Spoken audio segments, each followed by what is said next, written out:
Did. So there we go. First error. All right. It was an unforced error though. I have to say that. So this is my first live video on my YouTube channel, and I'm pumped and excited to have you watching. And according to the numbers, I'm the only one watching at the moment, but that's going to change momentarily. We are so excited to have with us today my buddy from years ago, Randy Powers. What is happening, Randy? Hey, friend, how are you? I'm great, man. It's good to see you, and I'm so excited to be able to do this live thing on YouTube. I've always done the videos and all that stuff, but here we are live. And the reason I wanted to pull you in is because I've been lurking for years as you have expressed your knowledge in bits and pieces over social media about prepping and preparedness. That's a word you prefer, preparedness. And if there's ever a time where we're all scratching our heads or our butts and going, we weren't prepared for this, it is now. And as we're all stuck in our houses and we can't leave, and we're wondering if they're going to have toilet paper at the grocery store, and I mean, it's nuts right now. Tell me, first off, before we get into some more detail, I guess, tell me first, how did you get into preparedness, and maybe kind of give us an idea what you mean by that when you say that? Right. Sometimes the thing about the word prepper is a lot of times people automatically have a negative idea about what that means, a negative connotation.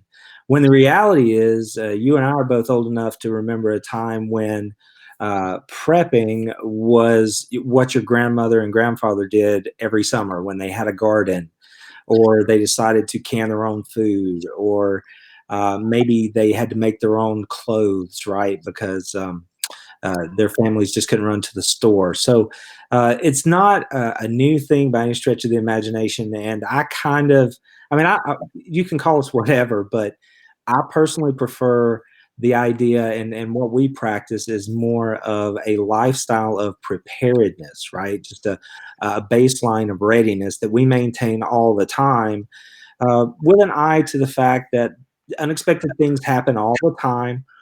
And what it comes down to is putting ourselves in a position to be able to respond to whatever the world hands us rather than having to react to it. And there is a distinct difference between those two things.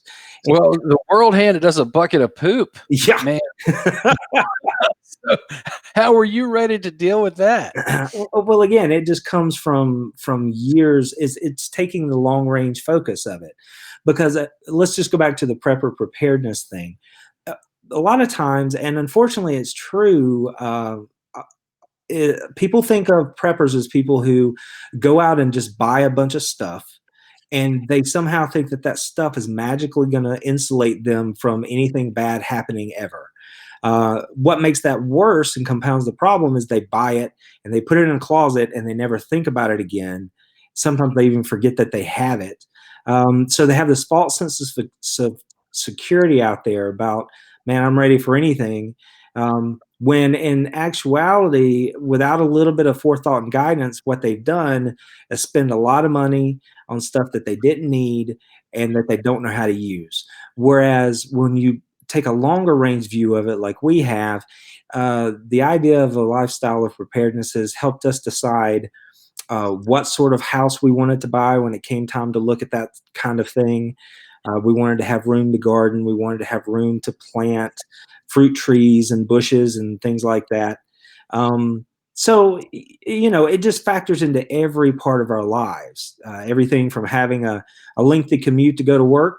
Well, we look at that through a preparedness prism and think about, okay, I might have, the car might break down. Do I have a plan for that? If I get caught in bad weather out somewhere, do I have a plan for that? If I am 40 miles away from home, could I get home if I needed to? We have a plan for that.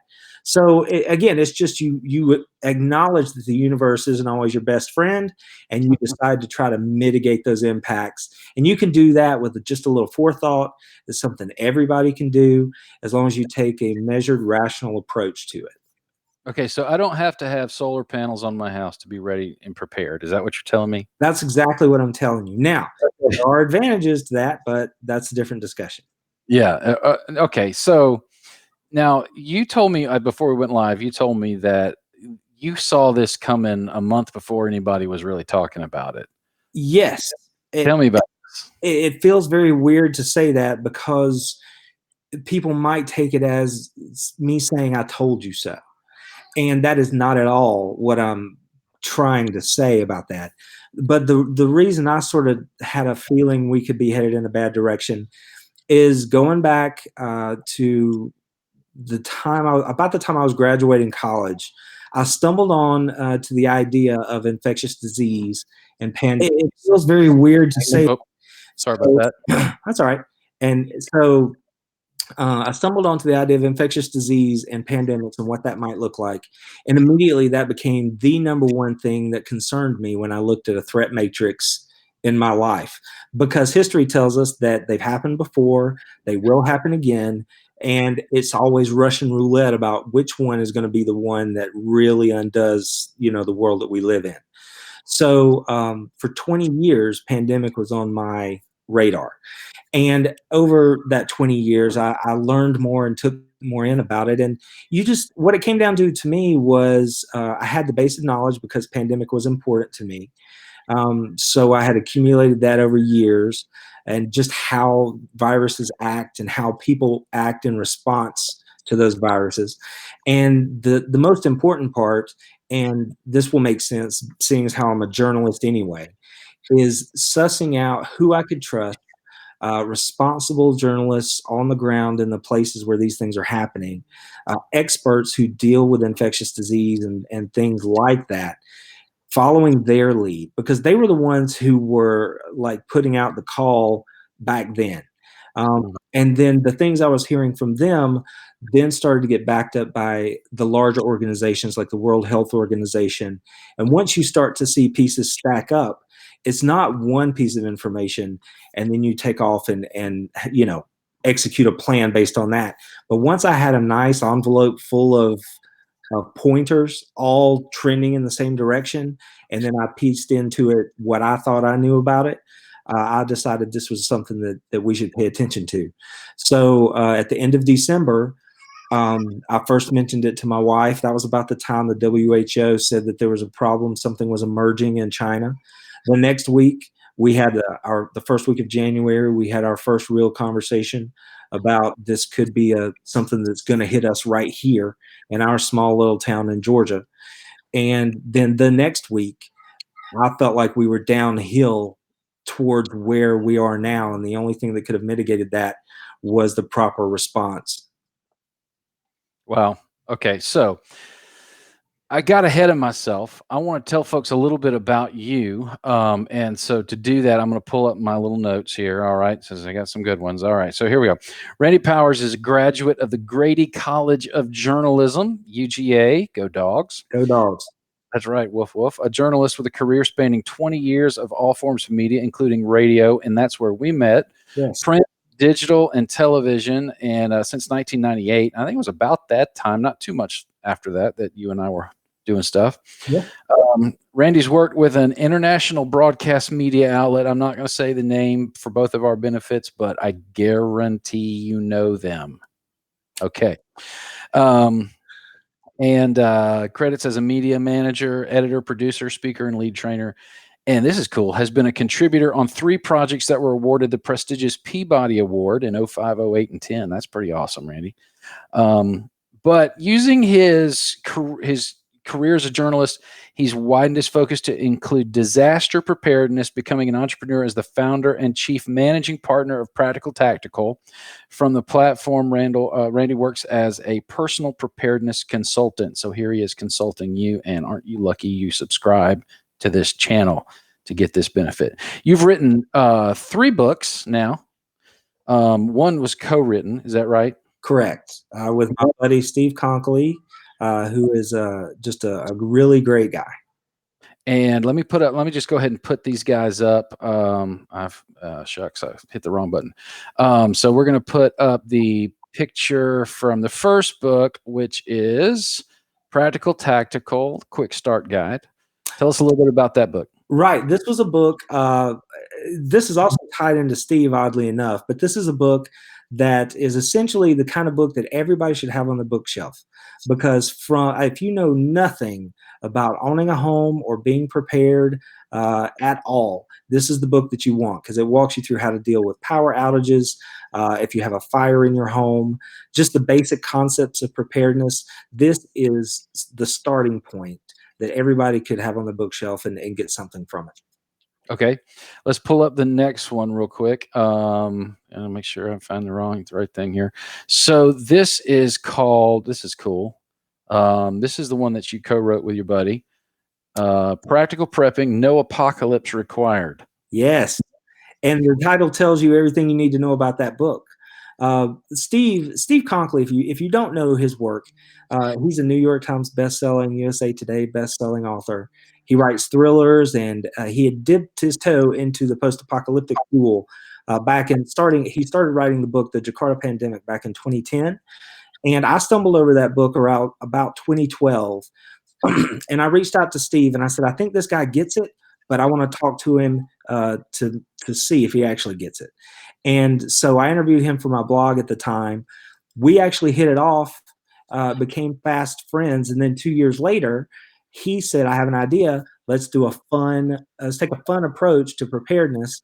Tell people that you don't have to freak out about it or be weird in any way to do it, and see if people like it. And we took elements from the Jakarta pandemic, wove them into this book as examples of what people do during a disaster, and said, okay, now here's what this family's dealing with. Here's how you can get ready for it. And the book's been very well received. And, I had a blast doing it. And Steve has been great the whole way and showed me that, maybe my journalism skills can translate into writing, nonfiction. And from there, that's led me to even dip my toe into fiction. So it's been a great experience, and I'm thankful that people took a chance on it, because I've heard back that it's done a lot of people a lot of good to get them squared away or on their own personal preparedness journey. And speaking of fiction, there you go, Bang, by Randy Powers, Randall S. Powers, a novella. Yeah. So real quick about that one. Bang was my first foray into fiction writing. I've always loved the post-apocalyptic genre, and that's what I read. That's what I feel most comfortable with, and it seemed to dovetail perfectly with what Steve and I had done. So I took a scenario that I thought a lot of people might be interested in, which was the Yellowstone supervolcano here in America, and I played out what it might look like after that eruption. So you've got one fellow out there in his house, and he's like, what is this world like, and what am I going to do about it?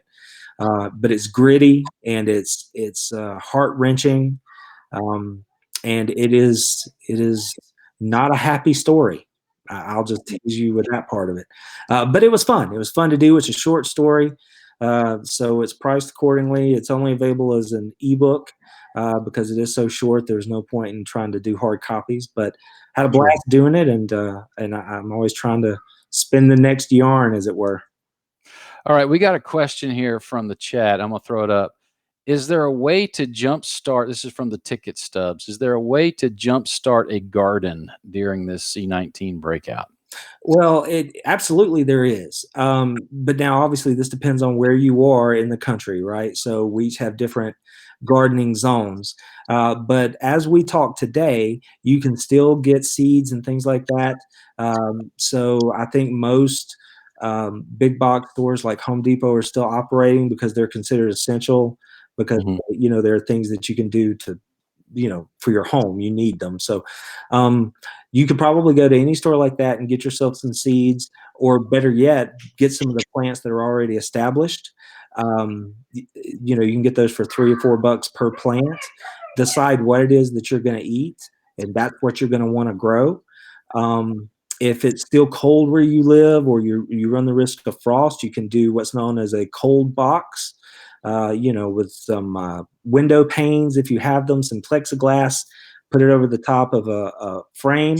Put your seedlings underneath that to keep them safe from the frost, and let them start to grow. And then here in a couple weeks, once we get past Easter, that's generally a pretty good time to say that you can put those plants in the ground if you're doing a plant garden or even a raised bed garden.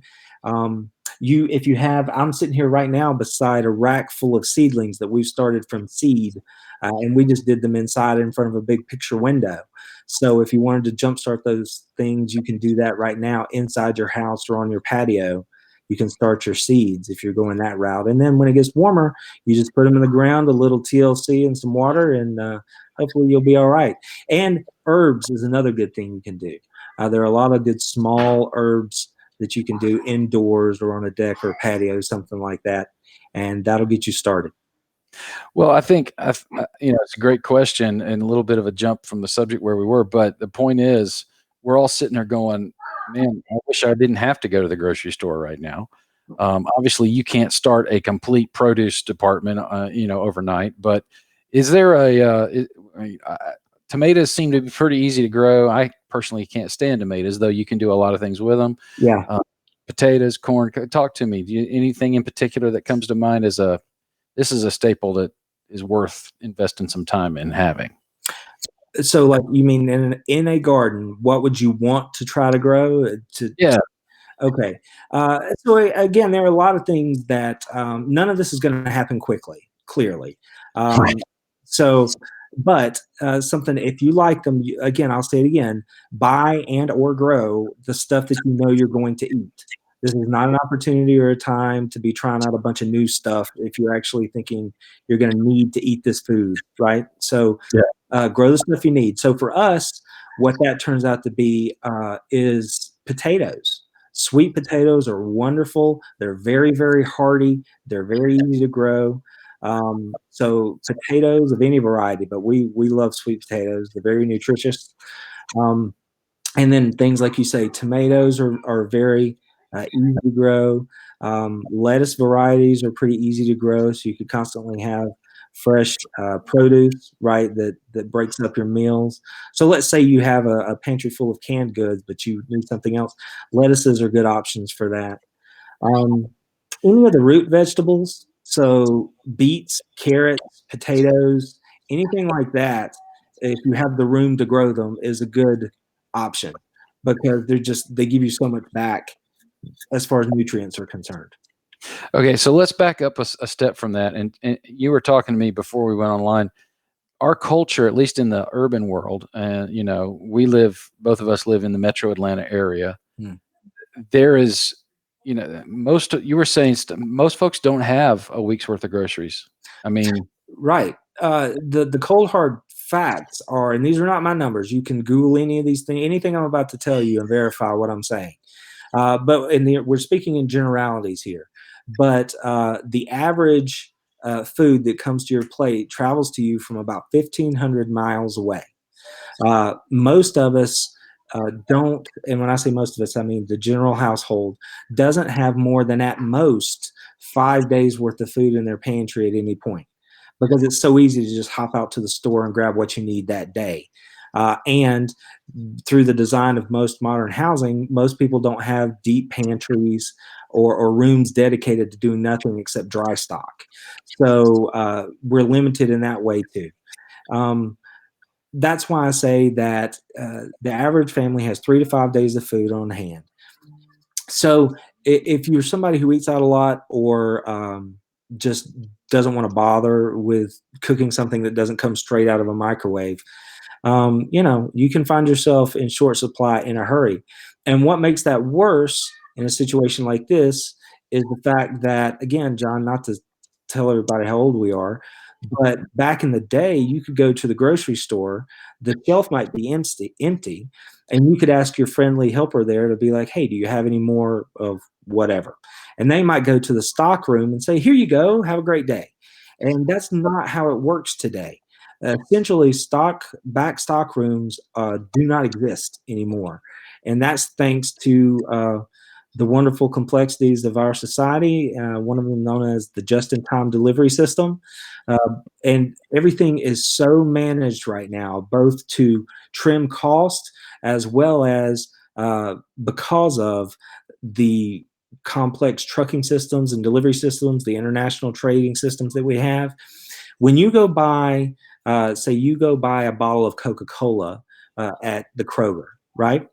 The minute you ring that in and it says we sold one bottle of Coca-Cola, that goes into a log. That log is uploaded every night to regional warehouses for Kroger, and they're like, oh, we need to replace that bottle of Coca-Cola. And you have 18 wheelers that are rolling constantly across this country, refilling places like Walmart supercenters and grocery stores. And for that one bottle of Coca-Cola that you bought, it's being put on a truck from a warehouse and transported to that store to be replaced that night. So if you happen to go to a Walmart or something like that, that's a 24-hour place, you walk in there at 2 or 3 in the morning, and it's full of pallets in the middle of the aisles with stockers working as fast as they can work to fill the shelves for the next day. So that's the system that we live in, and it's fine as long as everything else is fine. But Yeah. once you have a problem in that system, then you see the shortages like we're experiencing now, because that just-in-time system simply was not built to handle surge buying capacity the way we've seen it over the last month. And that's why you have these disruptions, these empty shelves that you see. So as a pandemic sort of expert slash hobbyist, Yeah, uh, yeah. I'm a oh, what they would call a pandemic hawk, as it would. okay, that's the word. Okay, wow, I learned something new. So as a pandemic hawk, um, what what I mean, we're already seeing it in the news as far as the way that our the hospitals in New York and California and some of these places are just already at capacity. Extrapolate this out in your mind for the nation. What are we seeing? It's not good uh, any way you cut it, really. Because the first mistake is to think that this is not in your county or it's not in your town, because it's the way this disease functions. You can be asymptomatic, and you're most likely the most probable spreader during the first week of your being asymptomatic. And that time period can last anywhere from 7 to 14 days, where you don't even know you're sick and you're spreading. So don't assume it's not where you are. That changes in a heartbeat. Yeah. With that as your frame, if you look at our hospital system here in the United States, on a daily basis, our hospitals operate anywhere between 110 to 125% capacity daily. That's not talking about flu season or anything else. That's talking about just the common ailments that we all have. Oh You yeah. you're like, how do we get to 125%? You have people discharged at noon, that bed is full 30 minutes later. That's how you get to a number that's more than 100%. So then when you push something like this on it, where you have a surge of people who are feeling ill and they need medical treatment, there are no beds for them. And even if there are, does that mean that you then have to begin to triage other people out or not offer them a bed or something like that? And when you look at the sort of rates that we're seeing as far as exponential growth in the number of cases and the number of deceased, sadly enough, you play that out over the rest of it goes back to, you and I spent just a quick moment talking about energy before we got on the air, and because that's another interest of mine. It comes back to basic math and understanding how a bell curve works, right? And you see this, turn on the news right now, you're going to see it.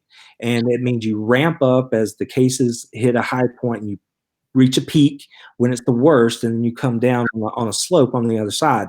We're still headed up the hill, and this is a steep hill, and we're already at capacity because of the stuff I just told you about the hospitals.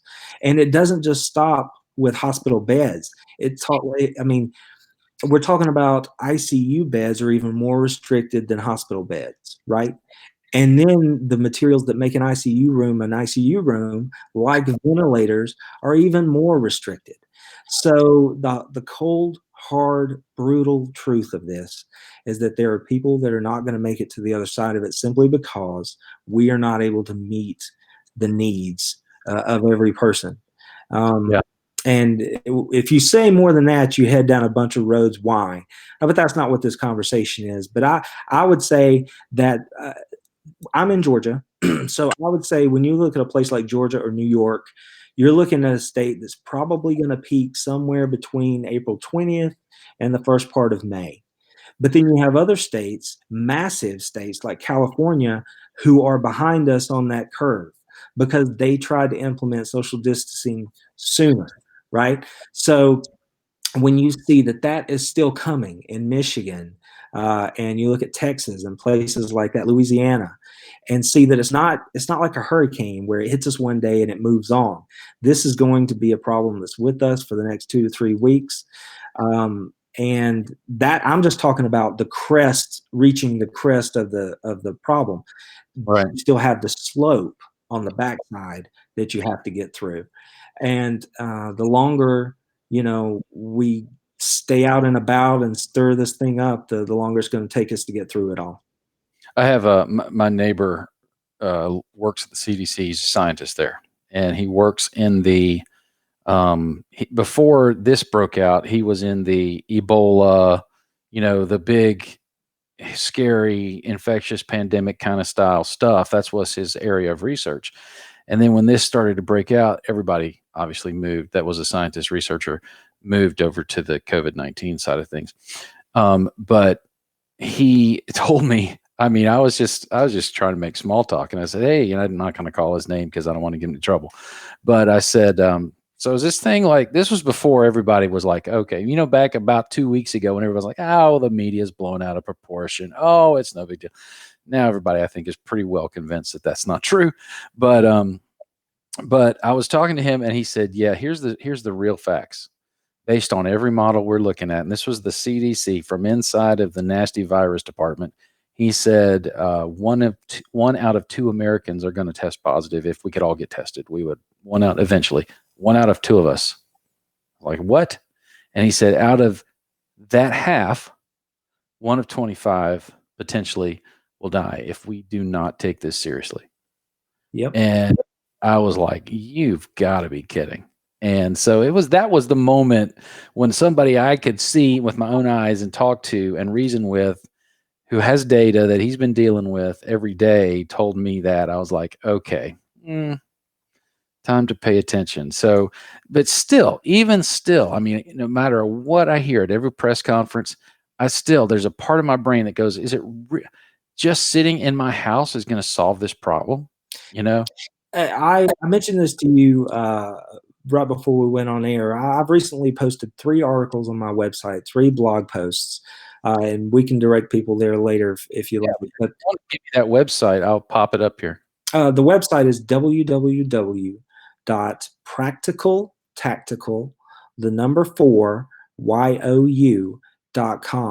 And if you'll look at the last 3 blog posts that I've put up there, they all deal directly with the COVID-19 situation. So one of the things that I pointed out was, sorry, you said, is it really that bad? It puts us in a place like it it doesn't make sense that the best way to attack this problem is through inaction. Yeah, right. And I addressed that directly in that first blog post about that. It's paradoxical that those two things are going to go together here. But if we take action and we're like, I'm going to go do something, I'm going to go be out and run errands for someone or whatever. Those things they're very well intended, but we're to the point now where the very best thing you can do is just not. Yeah. If you want to do something, good on you. I'm thankful for you, but the best thing you can do, and again, this is all laid out on my various blog posts. But if you feel the need and you can, and you have the means, donate to a food bank, right? Do something like that, something that's going to put resources directly in the hands of people that need them. And we were discussing school programs, lunch programs, and stuff like that for children across the country. It's programs like that, and those children are on those programs because they're food insecure, right? And one of the worst times that they have is over the weekends. We were looking at the schedule here for our school. Spring break was scheduled for later this month.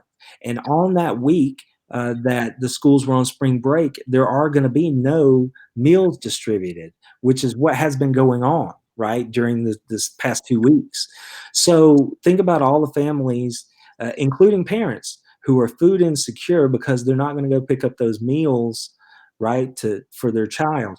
Well, a food bank, and just a personal point of pride and privilege here.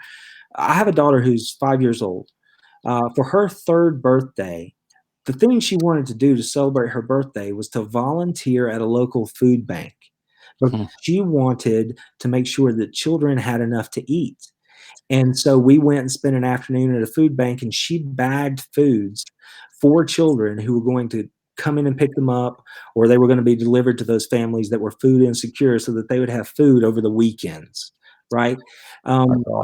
and I, it's stuff like that when you think about, I mean, this child was 3 years old and she understood the basic need, right? That she wanted to help somebody else through a hard time. So if you want to help somebody, that's a wonderful way to do it because those people are doing tremendous work, and it is not glamorous, and it is not something that's well funded. They get by on donations, right? From local restaurants and other organizations. You want to help somebody, do something like that and put some good out there into the world, right? Or I'll even say this, and it's a little bit more risky given the times that we're in. But if you are someone who is into preparedness, you would be ready to do this. But if you have come to a point in your stockpile where it's so massive and you're like, oh, this is older and you need room for your new supplies, take your older, but still perfectly fine foods that you're wanting to rotate out of your pantry, donate that to those food banks, right? Give it to your local church. You don't have to have interaction with anybody. Put it on the back stoop. Give somebody a heads up that's going to be there, put it on the back stoop, and then let that church distribute it, in the safest, best way possible. There are things you can do right now without putting yourself at risk that can really help somebody who needs it. So I know it's so easy to just look inward at a time like this, but there are things you can do. That's outstanding information. Okay, so there's about 8,000 directions we could take this conversation, and we kind of getting a little bit long in the tooth. So I just want to give me give me categories of preparedness, just chapter headings. Boom, boom, boom, boom, boom, real fast, so we can at least whet everybody's appetite for that. Okay, so right now, there's not a whole lot you can do, right? I mean, we're kind of in it. So you have to hunker down and hold on. But once we get to the other side of this, we've already talked about one thing you can do, and that is to increase your personal resilience, not self sufficiency. Don't strive for that, but strive for resilience in the basic needs of you and your family. So if you are somebody who happens to be on medication, right, something you have to take all the time, talk to your doctors about having the ability to get a 3 month supply as opposed to a 1 month supply of that medication. Plan into the future. Start looking at it through a preparedness prism, right? Look out just a little bit. So guarantee that the medication that you need, you'll have it on hand. When it comes to food and things like that, you might not have a spare room to stock up full of food. But when you go to the store for your weekly shopping run, just instead of buying 1 can of beans, buy an extra can. Just do that every week. And before you know it, you're going to have a 2 week supply of foods that you eat regularly in the pantry and in the cupboard that you can do. You can make that happen. So you don't have to buy a whole supermarket sweep shopping cart full of beans. No, 2 cans. no, 2 cans. That's it. Okay. Besides, if you're going to buy that many beans, make sure you visit the pharmacy and get some Gas X or something to go with You're it. gonna you're gonna have a hard time finding toilet paper, that's for sure. Exactly. So again, just rationally approach these things. Water's the same way. As long as the taps are running, we're fine. But it is always a good idea to consider your family. The baseline number there is 1 gallon of water per person per day for the period of time that you want to be secure. Okay, I'm not talking about bathing or anything like that, but this is for drinking and cooking. So 1 gallon of water per person per day. You can do that pretty quickly. Rinse out an old soda bottle. They work great. Fill it with tap water and stack them up along the wall of your laundry room, and you'll be fine. You'll cover your needs. Um, Gardening, right? Strengthen your food resiliency that way. Start a garden. I know you may never have done it before. This is a good time to do it. Get yourself outside. It'll make you more healthy. It'll make you more happy, because that does wonderful things for the mentality, digging in the dirt. And you might end up with some really good food on the back end. So those are three things you can do. But the big thing is focus on the things that are necessary in your life: food, water, shelter, medication, that sort of thing. If you want to take it beyond any of those things, please visit my website, hit me up on Twitter, reach out on Facebook. There's a page for Practical Tactical there. There's an author page there. Same for Twitter. Just reach out. I'll do my best to respond. I usually like to do that as quickly as possible. So I'll do my best to answer any individual questions if you're concerned about anything else, from safety to just anything else. We can have a discussion and maybe more. But again, and a shameless plug here, those books, the Practical Prepping, No Apocalypse Required, is a wonderful place to start. We walk you through all of these things in a family-friendly and entertaining kind of way. So I would suggest maybe give that a look, because it really is something that people seem to like. And your book, that's available. How do folks get that? Through Amazon is the best place to do it. If for some reason you wanted us to sign a copy or something like that, just send us an email, send me an email. I can reach out to Steve. I'm sure we can make that happen for you if that's something you wanted. But Amazon is the most direct, easiest way to do it. It's available in ebook and hardback. Awesome. Randy, man, you this probably needs to turn into a series, and at the moment you've got a little time on your hands. So Yeah. we might do this some more. But I really appreciate you going on with me today, and I hope there's been some. I've been watching the numbers. There's a handful of folks that have jumped in, but I know that the John was bored world will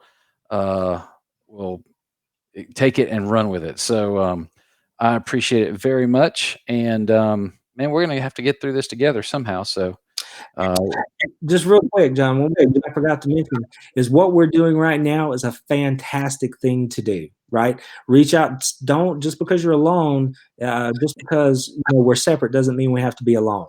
So Right. use video chat, those sorts of things. Reach out to the grandparents, the grandbabies, the aunts, uncles, friends, all those sorts of things. Check in on us and make sure that we're doing all right. And with the technology we have in front of us, there's no reason you can't do that. It'll probably make your day better. Yeah, absolutely. And I want to encourage everybody to, let me pull my graphic up because it's only cool if I do that. Stand by. Here it comes. Okay. Let's hope this is worth the wait. Ready? And like and share. Like and share on YouTube. Tell folks about us.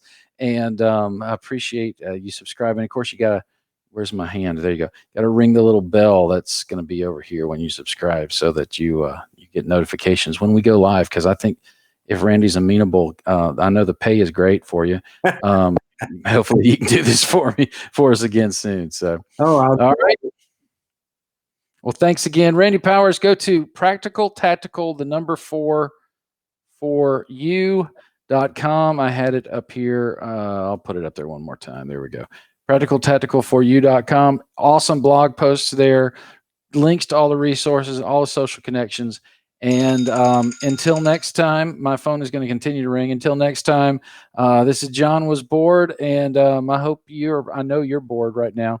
So do your best and get practical and get tactical and get prepared. All right, take it easy.